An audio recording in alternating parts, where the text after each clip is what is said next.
Hey guys, so it's been a while since I did the last video. I don't even remember exactly what I was doing, but I finally finished conquering, well actually I finished conquering China a while ago. But basically I've just been playing about 15, 16 times I stopped and thought, hey, this would make kind of a good place to start another recording, and then I just kind of didn't, and it's midnight, so I'm going to be finishing this, uploading it, and then I'll start again tomorrow. So basically, I believe my last video I was talking about doing an airborne landing on whatever town this was. And I did just that. I did an airborne landing, just kind of grabbed all the provinces around it. Pretty much no resistance whatsoever because all the Chinese were fighting on the front way up here. And then basically I just started doing some minor strategic bombing on the handful of provinces they had left with industrial capacity. And then I just left the armies on AI control, and it cost me quite a few men. Cost them a lot more, and it basically was just 3 years of slowly pushing them back, slowly conquering all of their allies. I got it. I unified China. I have it all directly under my control at the moment. I've been considering starting a puppet government, but with all of them under my control, I'm regaining manpower faster than the Soviet Union usually does even. Not by a lot, but I'm basically going to have about the same manpower as the Soviet Union in a few years. Unfortunately, it doesn't look like I'm going to have a few years to sit around. I'm going to try and delay as long as I can to get back into the wars. Um, so Germany did pretty much everything they usually do. Took everything. They tried doing a naval invasion of the United Kingdom and lost a couple thousand troops just for the lulz. And they're right now, Yugoslavia just decided that they were going to join the Allies, and Germany decided that that was just a silly idea. So Germany and Italy coming up from the south are just going to steamroll Yugoslavia. They already have Hungary and Romania and Slovakia allied with them. The Czech half of Czechoslovakia has been annexed by Germany outright. They still have half of Poland. There's quite a big buildup of forces, of Soviet forces on the border, but so far the Germans do not appear to be very close to launching Barbarossa yet. But it's something that they're probably going to get around to. Germany is starting to run out of potential enemies. Other than the UK that's right there, but they've pretty much given up. So it looks like Germany and Italy are just going to steamroll down here, take Yugoslavia and Greece, and then start. Yeah, those are the places owned by France, and that's the Vinci France. So the Italians were able to get quite a bit of France's land, and then when Vinci France was created, the areas that were French that were sieged by the Italians just stayed with the Italians. But anyway, so now I'm basically I've run out of enemies to fight. I got Siam, I got Indochina. Oh, and I split up my forces into, rather than just having them all lumped up in one army group, I split China into a coastal defense, central China and eastern China. And then down here I got the Indochina going on. And it appears that my infrastructure has begun completing. Usually there's a big strip of impassable land here, and I'm building up a bunch of infrastructure so I can connect it directly by land. Although the majority of my supplies look like they're still probably going to be coming in by ocean transport, just because the infrastructure is so low, it's actually better just to ship it. So I'm still going to need to defend this entire area from submarine attacks when I do eventually end up at war with the US.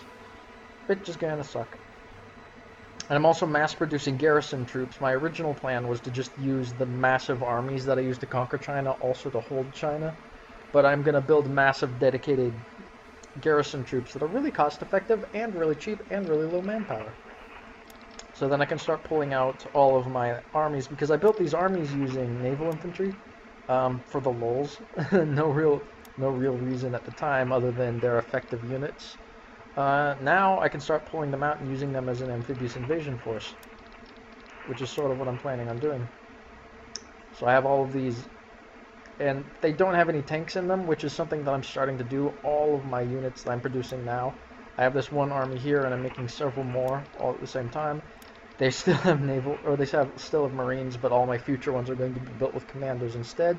And all of my infantry are going to be backed by heavy tanks, and then all of my mechanized infantry are going to be backed by medium tanks. So I'm literally going to have a tank division or I'm going to have a tank battalion in every single one of my divisions, which is going to make them extremely expensive. It's also hopefully going to make very efficient use of my relatively limited manpower. I am regenerating manpower extremely quickly, as I as I start to draft all the Chinese into my army. But for some reason, I don't think that's going to be a very good long-term solution. So I'm going to try doing what the U.S. usually does, and I'm going to try focusing on a very industrial, inefficient army, but with very efficient use of manpower. Although I'm also mass producing my navy like all's hell, which is getting big. I have like 18 aircraft carriers right now. I'm not joking. I definitely have at least 12 fleet carriers right now, and I'm going to be using all of them. So that's pretty much what I'm asking you guys, and that's pretty much what this video is going to be about, is what do I do next, and where do I go from here? Despite the fact I'm trading like crazy with Russia and Germany still at the moment, which I'm going to be losing Germany here in a few years when they attack the Soviets, but because I'm allied with the Soviet Union, I obviously can't expand into the Soviet Union because I'm allies, and these are all my allies. And the only people left in this region are America and America's puppets and allies. Germany is going to attack the Soviet Union, and when that happens, I'm going to be at war with the Axis. But the nearest Axis powers are over here where Italy took, what's it called, Somalia. And they don't actually have that much mineral wealth here, and that's really what I want to focus on. I want to focus on expanding my resources to the point where I actually can self-sufficiently support my massive industry. Which basically means taking the rest of Indochina and Indonesia. Because these places got some good resources. So that's basically what I'm going to do. I'm going to free up my infantry-based army that's in China so I can use them to do naval invasions all throughout the Pacific. I'm then going to simultaneously, or a little bit later, going to be launching my massive tank armies to just go blitzing through the massive plains of India. My airborne troops are going to be able to conquer Burma pretty easily in a relatively short period of time. So that's basically what I'm planning on doing. I'm basically planning on dragging the Soviets into a war with the Allies, possibly before Germany even attacks the Soviets, but even if, I'm still expecting the Soviet Union to be pretty much wrapped up with Germany the entire time. Luckily, most of the Allies also are probably going to be wrapped up with Germany for most of the time. The downside is the United States is much less neutral than they usually are, and my threat to them is understandably absolutely colossal. Come on, game, you can do it. So basically, I have three options. I can attack the United States without triggering the Pearl Harbor event. If I trigger the Pearl Harbor event, it will weaken their navy a bit, but not enough to be really that relevant. And my carrier fleet's huge. So I could, in theory, attack the United States. Their neutrality is going to start to drop once I drag them into the war, and once their neutrality gets low enough, they will be able to join the Allies. But the Allies might not let the United States join if that means the Allies would... Basically, Britain might not let the United States join the Allies if that means that they would drag me and Russia into war with them. Basically, if the British accept the United States and the Allies after I declare war on the U.S., then that means the Comintern nations are also going to be dragged into the war with the Allies, which means Russia is going to be at war with England, and I'm not sure England would be very happy with that. So I could do that. I could declare war on the U.S., not right now, but in the relatively near future, before Pearl Harbor would usually happen, and not do the Pearl Harbor event. If I do trigger the Pearl Harbor event, it will force the United States into the Allies, which will in turn force the Allies at war with the Comintern, and then we're going to have a massive three-way, which I want to do. I want to turn it into a massive three-way battle with the Allies, but at the same time, I think if I declare war on the U.S. without triggering that event, I think I can be at war with the U.S. for at least a year and a half before the U.S. end up joining the Allies, which means during that entire time, I won't have to worry about Britain, I won't have to worry about Australia or New Zealand. All of these amazingly resource-rich areas the UK controls will not be mine, but I can take the Philippines, which are an American puppet and are not part of the Allies. And I can take all of these Pacific Islands all the way to Hawaii away from the US, set up a massive Air Force base, and use it to help suppress their Navy and keep the US Navy locked down on their continent. And I can then just basically bomb the crap out of all the ports and annihilate the US Navy as much as I possibly can before I even end up at war with Britain. After that, I'm not going to be able to invade the United States. All of the most useful stuff is on the East Coast anyway, and invading the US through the West Coast it's doable, but it's going to take about 5 years from the landing to the point where I make it to the plains and get to do a massive breakout through the Great Plains. I'm not joking at all. It's going to be at least 5 years. It's going to take me probably 2 years just to push them back to the Rockies. And I'm not joking at all. I know that's only like 4 provinces, but what you have to understand is there aren't that many airfields, but there are quite a few airfields, and the U.S. aircraft have absolutely insane range. So I'm going to be under bomber attack the entire time. And it's going to take me a year or two to get rid of their Navy anyway, and I have to do that before I can even think about an actual mainland invasion. So the long-term goal is basically to conquer every nation that's not in the Comintern, which means America, but it's gonna be difficult. So my more short-term goal is just to kick them out of the Pacific as a whole, and then just keep them blockaded, or at the very least prevent them from being able to invade all of the islands I'm going to take from them. So I could do that. I could declare war on the U.S., and I could have just a limited Japan versus America, and possibly if it doesn't matter, Russia's not going to be able to help at all. But so I can go to war with the United States.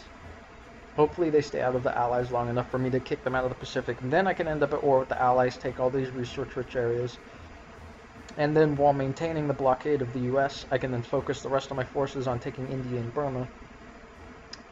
At which point, I then have most of Asia, and I should be mostly resource self-sufficient by then, able to match America's production, hopefully, while having quite a lot more manpower than them. So that does mean a long-term massive war with the U.S. that eventually ends in our victory is wholly possible. Alternatively, I can attack the Allies now before the United States is in the Allies and do the exact opposite. Rather than taking all of the American Pacific bases in the Philippines, I can instead focus on kicking the British out. And I can take all of the British and French bases, all of the British and French resource-rich areas, and start taking Burma and India. The downside with this is, if the United States joins the Allies, I basically have my back turned to the U.S. But no matter which way I go, I am going to be doing mass naval invasions either on this half or on this half of the Pacific. So if I do end up at war with both of them, my forces are going to be in the area anyway, and it's going to be twice as hard, but I think I can take both at the same time. The United States is probably going to commit almost everything it has, or at least all of its naval assets. The British, on the other hand, are definitely not, because they're currently, well, they can't. If they take their navy out of over here, Germany invades them. They're trying to do what they can to keep the Italian navy bottled up in the Mediterranean, so I'm not going to have to fight the entire Royal Navy all at once. Probably going to have to fight most of the U.S. Navy, though, so. And again, no matter which of the two I choose, that's basically my only two real options. I do have a third potential option. I can start massing my troops in Russia, so when Germany attacks Russia, I can then counter-invade Germany. I might actually be able to knock Germany out in a year or two, because I know exactly what's going to happen. Germany's going to mass all their troops on the border. They're going to start blitzing in the Soviet Union. I'm going to invade Romania and conquer Romania, and then attack up through. And you can knock Germany out of the war shockingly quickly, because all their troops are bottled up here. And exactly like I did to China, exactly like I've done to pretty much everyone, if I do have a mass invasion coming up into southern Germany, Germany's then going to either have to let me take all of Germany and conquer them and force them out of the war, or they're going to turn forces around off of the Soviet front, and the Soviets are then going to be able to smash in. So no matter what they do, they lose, is basically what I'm saying. They can't, Germany, and even with Italy, they can't stand against the Soviet Union and the Japanese, not to mention the rest of the allies that are sitting right there. So that's a possible idea too, but English. The Axis are going to lose no matter what. I do have one more option though, and this is the relatively boring one, but it also has the biggest chance of success. I can do exactly that. I can just not go to war with because the war between Japan and the United States pretty much isn't going to kick off unless I attack the United States first. The United States probably isn't going to attack me first, especially once they join the Allies, because then the Allies will be pressuring them not to attack me, because that would drag the Soviet Union toward them. And so I could just wait for the United States to join the Allies naturally. I could then just wait for the United States and Britain to start massing troops and start doing the invasion of Africa and the invasion of Germany and Italy, and then I can declare war on them. So basically I can wait until the Axis are losing anyway and then start up a Cold War while the majority of the British and American troops are tied up in Europe, and the Soviet Union then starts smashing into them. And even if the Soviets don't make any progress, they're definitely not going to be pushed back. You don't beat the Soviet Union in a land war in Europe. It just doesn't happen. So those are the options. And if you guys have any alternative ideas, feel free to come up with them. Things that I'm not going to do: I am not betraying the Soviet Union. They are a massive, massive resource mine. And they're very kind, and we actually have amazingly good relations. And actually we have really terrible relations, but they're still giving me almost everything for almost no money at all. It's great. I love them. Those goofy Soviet Unions. They're so nice. So I'm not going to be going to war with them. Other things I'm not going to do: I could do an invasion of England. I could do that right now, declare war on England, mass a bunch of troops, and use the Baltic Fleet areas to invade. And I could kick the UK out of England, but that seems kind of gamey to me, in my opinion. Japan launching a naval invasion that large on the other side of the world. Whoops-a-daisy. Alright, I'm just going to leave that alone. My computer glitches pretty hard when playing this game sometimes. So yeah, you guys tell me what you think I should be doing. The US has been given Iceland and has occupied Greenland. That's nice. So the US is going to be the difficult one to deal with. Pretty much everyone else I'm okay with going one-on-one. I'm okay with fighting pretty much all of the Axis and the Allies all at once, as long as the US stays out, but the US isn't going to stay out of it. Their neutrality is extremely low. So what do you guys think I should do from this point? Again, the options are attack the Allies now before the US joins, and hopefully kick the British out of the Pacific area, and possibly Burma and India.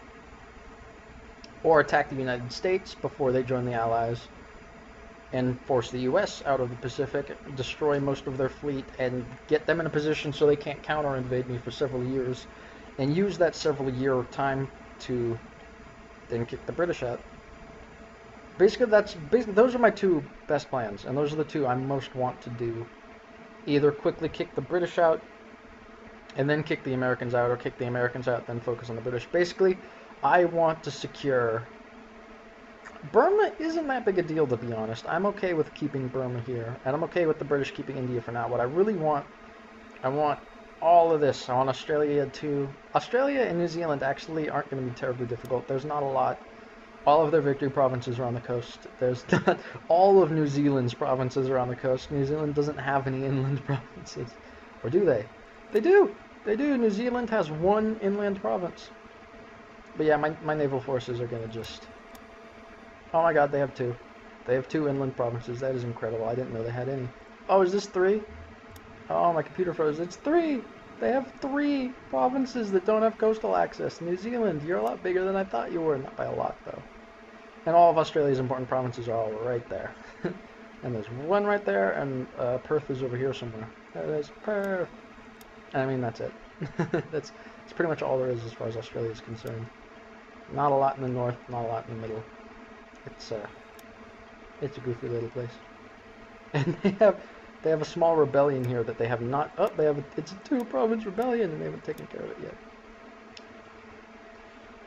So, let's go with the 4 options. Option number 1 is attack the Allies, try and secure all of their areas in the Pacific, and then attack the United States. Option 2 is attack the United States, secure all of their provinces in the Pacific, and destroy their fleet, and then attack the Allies, and take all of their land and secure all of their areas, and then move on from there. Option number 3 is wait for the Germans to attack the Soviet Union, and then just focus on the Axis and hope that the Allies leave me alone until the Axis are mostly taken care of and me and the Russians are ready to set off the Cold War. And option number 4 is sit around and wait and not do anything and build up my forces. I am building a huge amount of manpower. I don't have a lot right now, but my production capability is pretty big. It would be even bigger if I was able to secure more of the resource-rich provinces down here, but it is acceptable. And my manpower is coming back very quickly, which means I don't have to necessarily fight efficiently. I can afford to lose a lot of soldiers, although I'd rather not, which is why I'm putting tanks in everything. So those are the options. So attack the Allies, attack the Americans, attack the Axis, or sit around and wait. So let me know in the comments what you think I should do. This has been like a half-hour video, hasn't it? Oh my god, it's been... I started at midnight, and it's now an hour past midnight, so... I'll see you guys next time. I'm going to upload this video pretty much tonight, and I'm not going to start playing again until tomorrow morning, so you guys have a good several hours to get back to me and let me know what you think. Good God. That's a lot of Japan. He's a little Japan. Yes, you are. Yes, you are. Alright. So, see you guys next time.